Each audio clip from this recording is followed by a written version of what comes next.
Hey, good morning. Welcome to Billy Merritt Presents DigiNinja Dealer School. I'm Paul Sullivan. And, the whole thing about 2020, by the way, is adjust and adapt. And if you watch television, if you've had your kids going to school, if you've been doing business meetings, office meetings, all that kind of stuff, this is something that you're going to see quite a bit of already. And we're going to kind of implement it today. So Smith, our producer, he's going to bring in Billy, who's going to be in one screen here in just a second. So make it happen. Make it happen, Smith. There's Billy. Good morning, Billy. Good morning. And we've also got Caleb Wilson. So it's the magic of high tech. So we've got everybody here. Good morning, Caleb. Morning. Good morning. So this is an interesting concept that pretty much has become the norm for our world in today's world, having screens and people split screens and all this kind of stuff to have discussions with separation and people trying to be safe and all this kind of thing. But really, it brings up a good point, guys, that this is really makes people more efficient. You can take time and manage it better when you're not having to do all the travel. Yeah. Absolutely. Absolutely. And I tell you what, man, just if you think, Paul and Caleb, how many people we deal with every day, and we do 99% of it mobile and through technology like this. So real quick, I just want to say for people who've never watched this show before, we have the most effective product in the entire car business. And now we have the most effective website chat in the entire world. And that's a big deal. I want people to know that if you're communicating with your customers, if you're not communicating with your customers with real people on your website chat, you're missing the boat. Someone is going to take your customers because someone is going to use real people, highly trained operators, and take your customers. So you better be very focused on chat. Caleb, you came into my life when I was learning about technology and learning about communicating with people through Auto Trader back in those days, right? That was the thing. And that Auto Trader tries to be relevant today, but they're not. It's all about driving people to the website, and then when they're on that website browsing, Paul likes to say we turn browsers into buyers. Love that. Caleb, when it comes to website traffic, browsers, and converting those people, what's your thoughts on who's getting it right, who's getting it wrong, and what can dealers do to capture more browsers and turn them into buyers?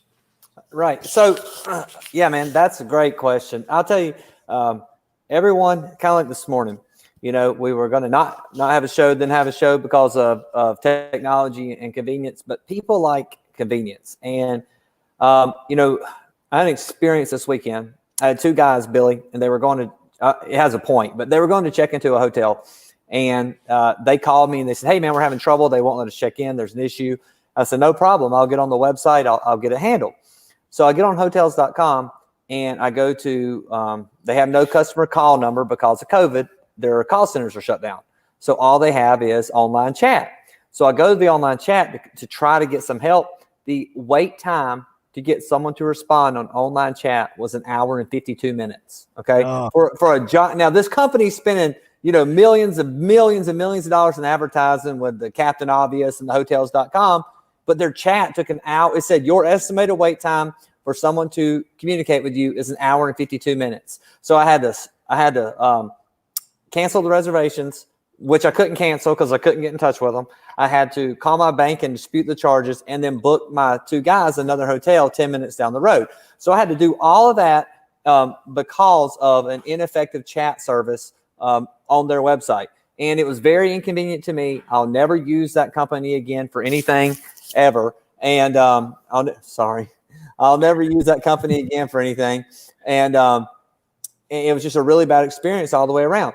And so if they had an online effective chat tool, they wouldn't be able to solve my problem. They probably could have kept me at that location where my guys were already at, where we already had a reservation at, but there was just a little bit of miscommunication. They should have been able to handle every bit of that and just had it done if they had an effective chat tool on their website. So right now, with people not working, people not being in their homes like they should be, when people not being in their homes like they should be, we have to be as more effective online as possible with dealers and be able to get things handled extremely quick and get it done. And I think that's where we come into play with our chat service is we can solve those problems very fast.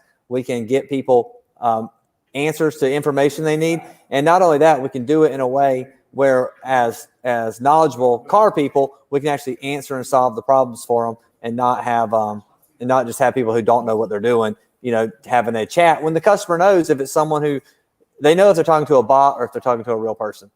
Yeah, for sure. So, Paul, you came to me a couple of days ago, Paul, and Caleb, this is kind of unfolded in just the last couple of days for Paul and me.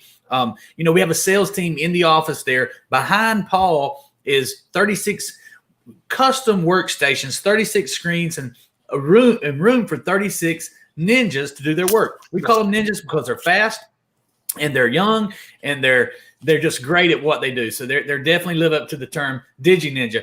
But we have some of those ninjas who are learning to sell, and I always use you as an example of how to sell properly. And a couple of days ago, Paul was talking to the salespeople. They were asking you about cold calling, Paul, and I'm gonna bring this into the chat. But tell us how the conversation went, Paul. Well, basically, when you see people that are experienced and they know how to do it well, they're successful, they're getting sales, they have repeat customers, things like that. So as a new salesperson, they're trying to kind of know, like, hey, man, what's the secret sauce? I mean, how do I get in on this kind of thing? And we always tell people that you have to do cold calling. That's kind of where you start. If you don't have an accounts list, you start cold calling. So the question was, they were asking, they're like, well, when you reach a certain level, like Caleb or Billy or somebody like that who's had experience and have been doing it a long time and successful, are they still cold calling? So that was my question to Billy was, hey, man, are you still doing cold calls? Yep. So I got to thinking about that, Caleb, because you and I, we put a lot of emphasis on our sales training and our ability to close dealers, to close customers, and cold calling has always been a part of any startup business that I have created or any dealership that I took over. And you even mentioned getting into that CRM and that DMS and getting the old, the orphan customers. But I have recently figured out, and in a more detailed manner, that sales is actually, it's wonderful to be great at sales and to have great sales skills. But if you properly market and advertise and tell the story of your valuable business, if you indeed have a business that's valuable, then you start creating leads. We've done this, Caleb, and my question is, have you always thought about it like this, to where it's marketing, lead generation, and then sales? Because we do the marketing right.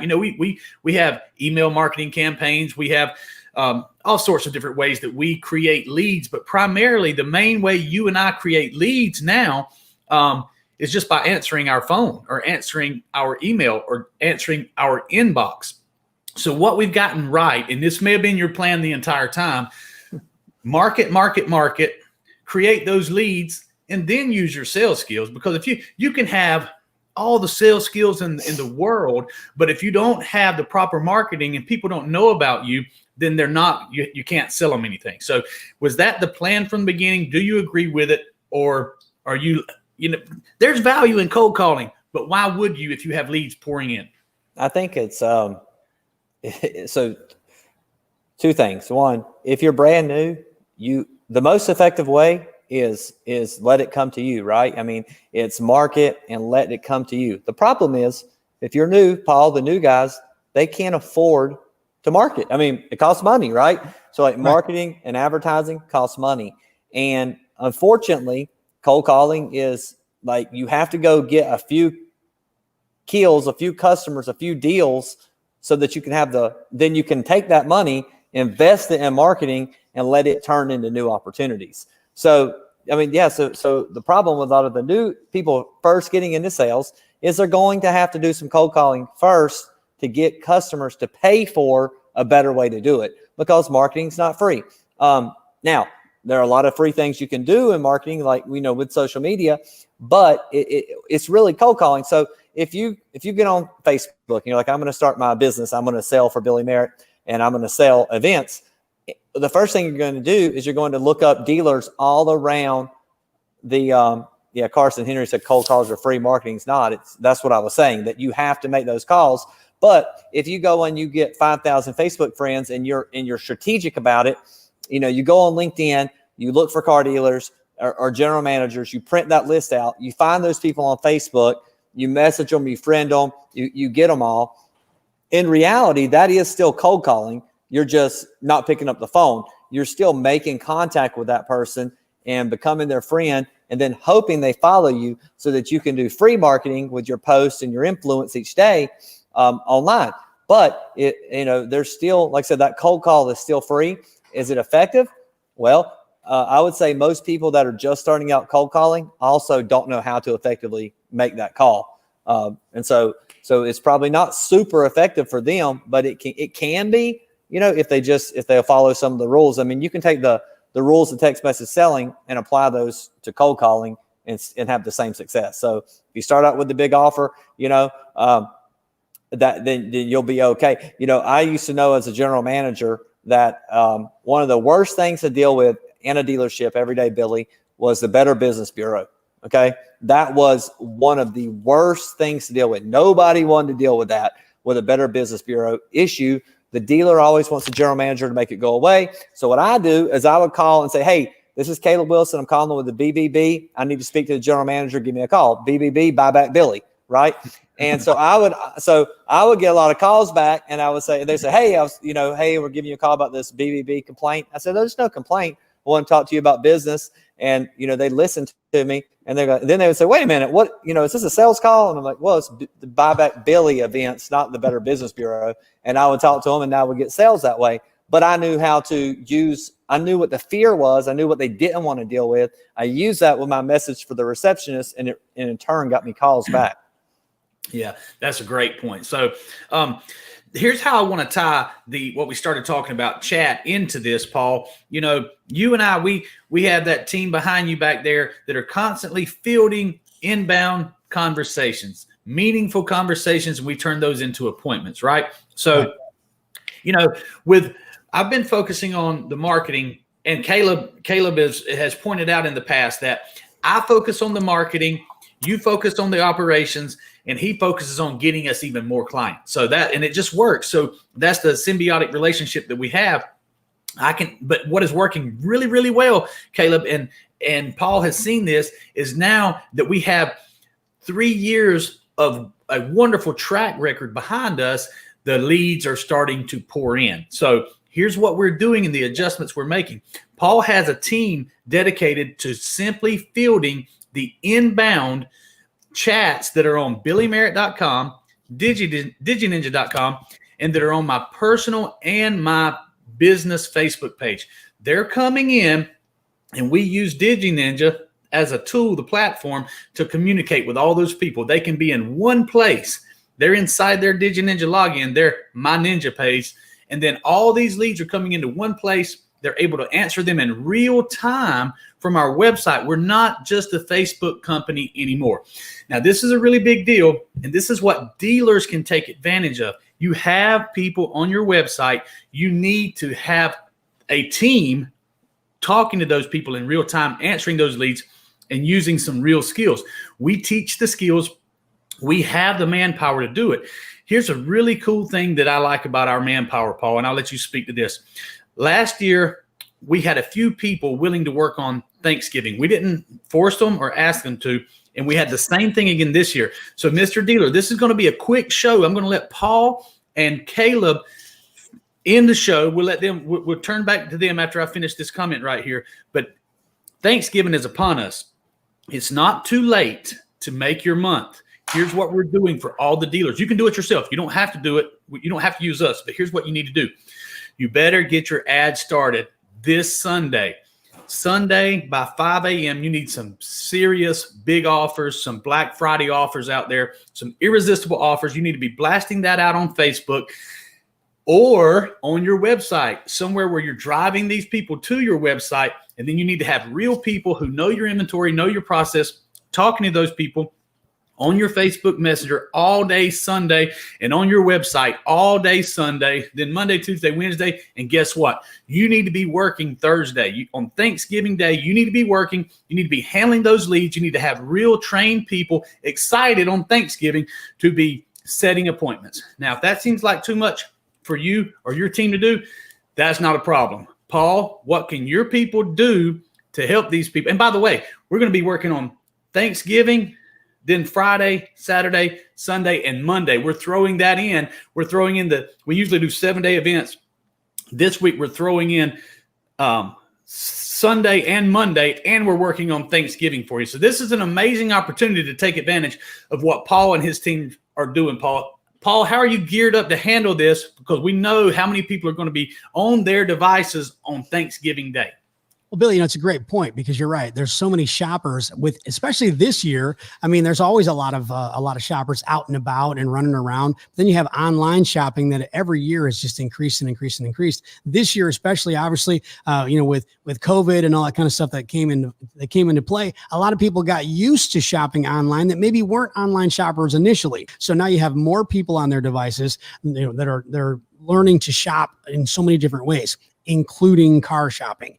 The dealers that are out there that are not paying attention to their Facebook page, that think it's a social media, kind of toy, they're missing out on huge opportunities. The ones that they have a website. A lot of businesses, they'll say, okay, we're a business, let's have a website. And then they don't do anything with it. So they're not utilizing that website, which means it's basically just an expense. If you're not going to actually utilize it to get customers. So what we do when we have our events and the chat services that we offer, we know that some dealerships are not going to be working on Thursday. We understand that. We know people want to spend time with their families. So what we've done is we've taken our staff, we've created some shorter shifts so that people can still work, serve our dealerships as well as spend some time with their family so that it works for everybody. And we know there are going to be customers out there. Listen, you got families everybody treats Thanksgiving a little bit differently. You got some families, they're eating at 11 a.m. Other families are eating at noon, 1, 2. Some are having, Thanksgiving dinner at 6 and 7 p.m. So if you have dinner at 6 p.m., for example, you get up Thanksgiving morning, you're on your phone. You're like, hey, let me take a look at some cars, and let me take a look at some shopping stuff. So we're going to be busy in the morning. We know that if you're going to have a lunch going on, so your family eats at lunch. So again, you got morning and then you got after lunch. So let's say it's 3 o'clock. You got the whole turkey sleepiness. You take a quick nap, about 4 o'clock, you wake back up. Hey man, I'm ready to shop. So they're going to be on their phones. So we've got it covered 7 a.m. to 10 p.m., not just on Thanksgiving, but we do that every day, but including Thanksgiving. So we got it covered in all aspects, whatever time zone that you're working in. We can set up appointments so that bright and early on Friday, Saturday, Sunday, and Monday, as Billy mentioned that we've included, we're able to set up appointments for these dealerships so that they're ready to roll. So even if they're closed on Thanksgiving Day, we can actually be working for them, setting up appointments for the following days after. That's awesome. And I just want to speak to one thing about that and then turn it over to Caleb and let him finish up. Smith, make sure that you take that clip that Paul just gave us right there, and we need to make sure we get that on all our platforms. I'll put some money behind that to get it in front of as many people as we can, because that's not an expense. That's an awesome investment to have Paul explaining that to everybody. Thank you, Paul. And Caleb, I know you've got tons to do. We have so many leads coming in. I never even left the house. I'm working from home today. You're in the shop. You're serving dealers and trying to handle things. So we're going to wrap this show up, because the most important thing for us right now is making sure that all these dealers that are calling on us, and believe me, Caleb, are they calling on us this week? We got to make sure that we give them their full money's worth and their attention, give them all the attention they deserve. Caleb, I'll let you finish up the show. All right. Yeah, exactly. I had to stay home myself today. Didn't get to go to the office because of dealers and so much going on. Just the hour, the commuting and everything, it just took away from what we had to do today. So right now, I'll tell you this: our events are doing really well. I counseled against some dealers overreacting. A lot of guys paused at the beginning of the month, and they're like, they got behind, they didn't do anything. They're worried about the election. And, I know that I'm bad about that sometimes, but it's only because I want the best thing for the dealer. I really, I know in the last 2 years, I know that we have maybe gave 2 to 3 dealers a refund. And that was the 2 to 3 that asked for it.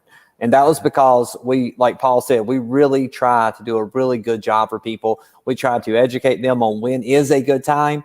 And I had that Black Friday conversation with several dealers, Billy. I said, listen, we can't compete ad space with Under Armour on Black Friday.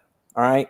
So if you wait too late, your ads are going to be, you can't start running Facebook ads on Thursday and think you're going to have a good Black Friday and after Black Friday sale. We know Cyber Monday is the big day. So what I've told everybody is, listen, go ahead and get this started this Sunday. We'll run really strong for you Sunday, Monday, Tuesday, Wednesday. We'll generate a lot of leads. And then our people are going to be working and answering questions Thursday, Friday, Saturday, Sunday, Monday. And if we have a customer who's been a long-term customer with us that has 6, 7, 8,000 people in the system, we can go back and reactivate all those people. And so what I will say is this: don't wait. Don't wait, because I had a dealer yesterday. So, well, I'm just going to wait till December now because I think we talked about this customer, and I said, man, you're going to just go ahead and finish the month bad. Different things are working. We got a client right now. He sold 29 cars in the last 3 days. Okay. His sale numbers, when I'm calling Paul saying, hey, this looks a little off, they don't look good. Okay. I'm just going to tell you, the sale does not look good on paper. However, he sold 29 cars in 3 days because everyone who's seeing everything on Facebook is not necessarily messaging our team. A lot of people are just showing up. They're just coming into the store and they're like, hey, I want to get, and he had a gift with his. He's like, I want to get my gift. And he's like, no problem. They're turning it. We have a closer on site. And like I said, so 29 cars on Monday, Tuesday, Wednesday. Just imagine what they're going to do on Thursday, Friday, Saturday. He's going to have an amazing week. He's going to have one of the biggest. He's going to make his month up from being behind. And it's because people are seeing his ad on Facebook. They're reacting and they're coming in. Like I said, on our side, when we look at it and go, wow, this customer only has, 40 appointments. This looks a little soft to me. But in his eyes, he's like, man, people are just showing up. So you never can get too high or low about numbers. You have to know what's really going on, the pulse of the dealership, what's going on in their area. But it's super, like I said, super busy on the chat.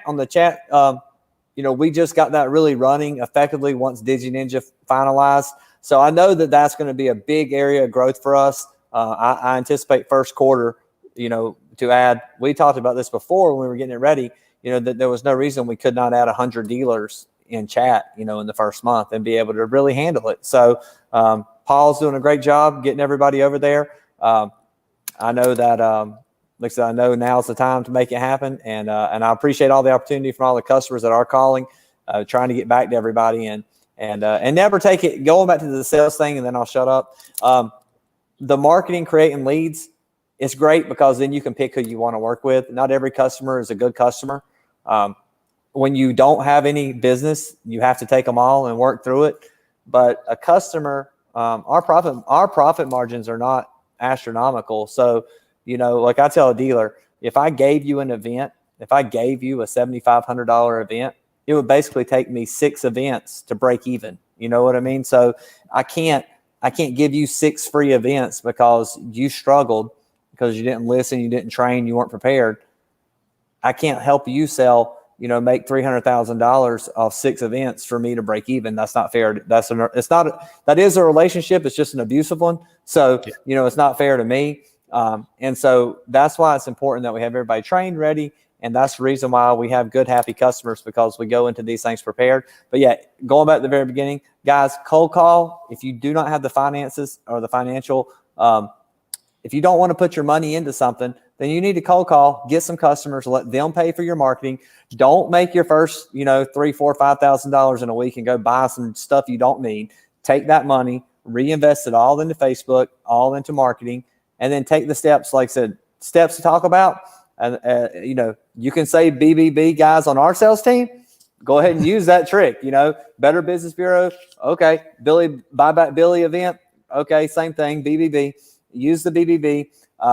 And then also, go to LinkedIn, look up car dealers, look up the people that are decision makers, not your finance manager or your lot porter. Get those general managers, make them your friends, and start influencing them. And so they organically come to be your customer. Because one thing to that, one of the products I used to do a lot of was the data capturing, where we would take anybody who came on a dealer's physical location, we would get their name, address, phone number, email, and we would start reserving them ads, reserving them emails.